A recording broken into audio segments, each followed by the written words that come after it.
Get that leg back. Yes. Foot down. Protect it.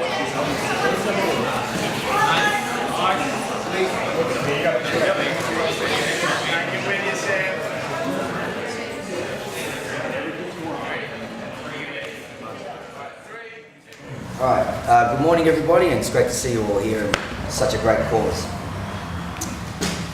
I first met Adam in 2008 while teaching my first 10th kind of Jiu-Jitsu seminar after flying back from LA after separating my shoulder. I was in enormous pain. I was in Melbourne considering not even going, but my teacher has always insisted that I be there and fulfill my obligation. As a black belt, that was what was expected of me as one of his senior KU students at the time, and because of that it led me to my first introduction to Adam.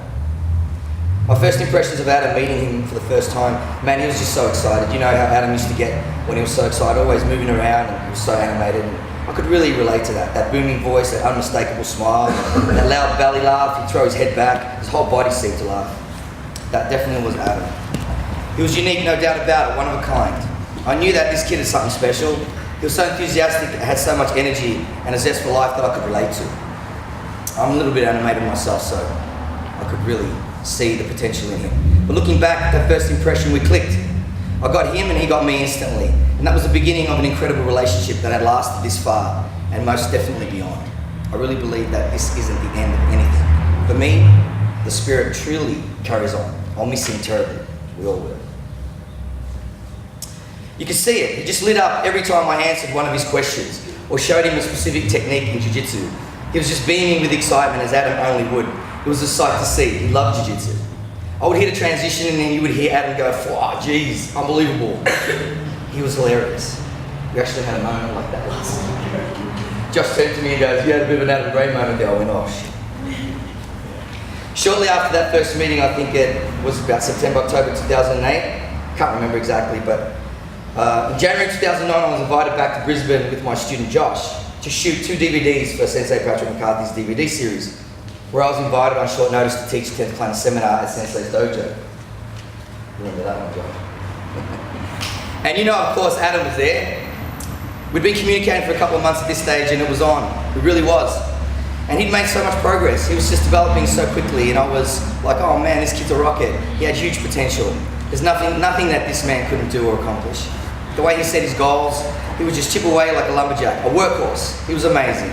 He really was. I miss him dearly. Soon after that, Graystar followed me to Melbourne. He told me, "I'm coming to Melbourne, I'm coming to Melbourne." And I was thinking, man, how awesome would that be to have Adam Gray come here and train with me full time with the boys. It was just perfect. Let me explain. You know, it's really difficult to find really good people. I'm sure all the people in this gathering today would attest to this and appreciate that. If you're in business or you're trying to plan something, or you're trying to really put some wheels to some ideas and whatnot, it's really difficult to find those perfect people that see your vision clearly and are able to help pull the triggers on your ideas and give you an objective alternative options. Still on the same page, not trying to crush your ideas and your dreams, but to help push you down that path, offering new perspective. He was so willing to go arm in arm with me, put his arm around me and help me down those roads and making those decisions and employing those ideas. Once Adam made it to Melbourne, it was just amazing. There's only 10 pages.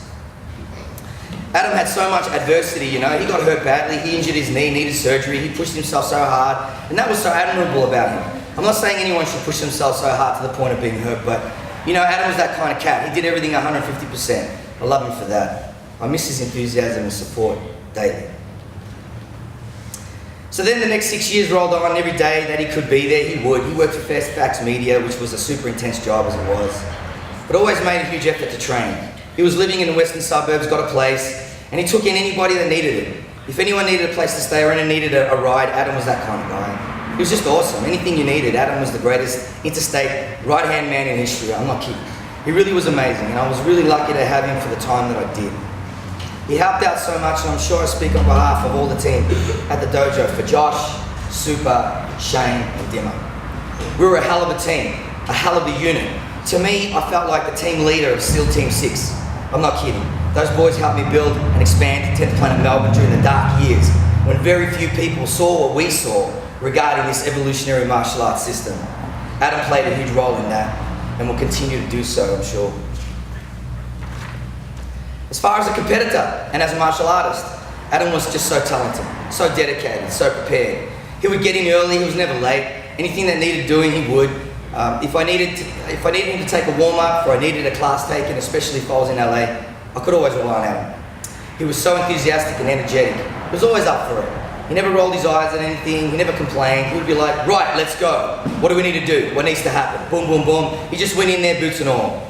He would just help orchestrate proceedings and do what needed to be done. That was Adam. He treated it as if it was his own place, his own home. He did that in all areas of his life. It was evident to me that he was a super special dude. I'd look at Adam and ask myself, what could we do with this guy? What would he want to do with the way he approaches competing? Adam was a multiple medal winner, state level champ, Pan Pacific medalist. He competed at every possible avenue as long as his body would allow it, and if he was in the state. Having Adam on our team was a huge relief. He was such a beast, and finally, being a small person myself, and of course Josh, he wasn't a big person, especially back then, and Super was developing, and this was before Shane really started coming on strong. When Adam came on board, it was such a breath of fresh air that we finally had some muscle, some serious hustle. Someone that could fight a bear without a doubt, without a second thought. We really had our backs. Like I said, Josh and I were relatively small men, and having Adam come in as an 88 kilogram powerhouse, we just thought, oh, thank God. Training with Adam, that was another story. One word, survival. Adam was one of the fiercest competitors I'd ever had the privilege of teaching and training with. He understood the value of being prepared and hard work. He was often injured, but like many of us competitors, he seemed to never let it stop him. He would always find a way to work around his injuries. That's what we do. Adam was an excellent example of this. He never focused on what he couldn't do, but rather what he could do. And what about those hands of his? I remember a classic picture of his hands recently while scrolling through old photos online, all banged up, taped together, one digit more wrecked than the other. Like I said, he was a sure path to black belt. I admired his dedication and passion for his art and the way he attacked his craft. He won so many medals, and even up to a few months before he passed, he led an assault on his last performance and submitted all of his opponents for the gold. That sealed it for me. A brown belt, most certainly to be, and certainly beyond. For those that don't know, I actually ranked Adam at his funeral. It was just not meant to be, and regardless of him not physically becoming a black belt, to me it was just a matter of time. I miss watching Adam train, roll. As an athlete, Adam approached everything like an Olympian. He lifted kettlebells, he trained hard, he put time into everything. He was just a geek when it came to Jiu-Jitsu and the martial arts. Jiu-Jitsu wasn't the first thing Adam did. He was a swordsman, he was doing mixed martial arts for a fairly high level at around 4 years before I even met him. And the reports are all the same. He plain and simply excelled. This was the way he approached all areas of study, training, competing, representing. He did it to the best of his ability and at a very high level, and there's no doubt in my mind he would have achieved the highest levels in Jiu-Jitsu, where we were heading with our epic plans. Adam was super strong. He loved learning about new training concepts. He always encouraged others to invest in themselves. He wasn't ever afraid to go outside of his comfort zone and stretch himself, and always rose to the occasion. I'll miss the way he used to motivate me and the entire team. As a student, Adam was extremely focused, but he also enjoyed training with his team. He was always so welcoming of others and took many under his wing to help accelerate their progress and to ease them into the mat culture in Melbourne. Adam loved to train hard and had a genuine appreciation for 10th Planet Jiu-Jitsu specifically. He saw the brilliance in its logic. It just made sense to him. He got it. As he progressed through the ranks and could see Adam's eyes light up at the mere potential of it, and quickly began his path ahead with energy and enthusiasm. He had such passion, it really showed. Adam absolutely crushed the competition at Blue Belt, medaling many times and making life difficult for his opponents. You have to understand something. Adam was a solid Jiu-Jitsu player already. He was an A student. All I had to do was expose him to new ideas and concepts and help improve areas that needed it. That's it. The rest was all Adam, an absolute treat to have as a student. We'll miss him. As a school owner, Adam was an excellent teacher, coach, mentor for his tribe. Many of them are here today. He loved his students dearly. He often talked about many of them standing here today. Specifically, loyalty and respect on the top of his list. I admired that. He was super organized and his attention to detail was excellent. He accounted for everyone and everything. He just loved his 10th Planet family worldwide, and it showed. He regularly communicated with all the movers and shakers in the 10th Planet world. Just the response alone to his passing told you exactly the respect the 10th Planet world had for Adam Gray. The outpouring of support for Adam and his family had been remarkable, but I'm not surprised. Benefit seminars have been organised all over the East Coast and in Victoria to help support his family left behind. The hundreds of messages of support and the people who reached out due to the recent events has sincerely humbled me, and I am grateful and appreciative of that. Epic plans. We had the most awesome plans for the future. They involved our students, our schools, our teachers, and our families. We dreamed about running international training camps on some of the most amazing locations in Australia. We were super proud of the Aussies in this American dominant association. We wanted to expose the world through Jiu-Jitsu to the beauty of the land down under. At first, I felt completely abandoned by the cataclysmic event.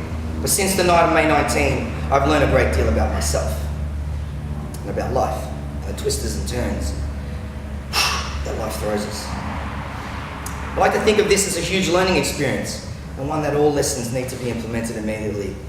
There's no time to lose. Adam fit at least 3 lifetimes of epic events and incredible moments into his short existence on Earth. I'm sure that he would want the same for us all. In closing, Adam Gray loved his family dearly. He thought the world of Claire, Jethro and Bodie. He was super dedicated to them and wanted to create a better world for them. He wanted his boys raised on the mat. I remember him spending countless hours with my kids when they were young, especially, and saw the impact of the dojo life and environment had on them, and wanted the same for his own. You know, it takes a village to raise a child. He wanted to get out of the rat race and live the dojo life. It brought him so much joy, so much happiness, and made him feel so alive. Adam had an incredible impact on our family directly. As a man, a friend, as a brother, he lifted us all. Adam made each of us feel special by always having a kind word to say with a smile and giving us his undivided attention. Adam was very giving, an extremely generous person. Adam lived, so should we. Condolences once again to us all. One last thing. Adam, I'm super proud of you, brother, and here's your brown belt. That's what I did at the funeral, by the way. I look forward to the day that we get down and boogie once again. Gone but not forgotten. Love you, big dog. Can't wait to hear those words. G'day, superstar. Thanks, everybody. Appreciate it.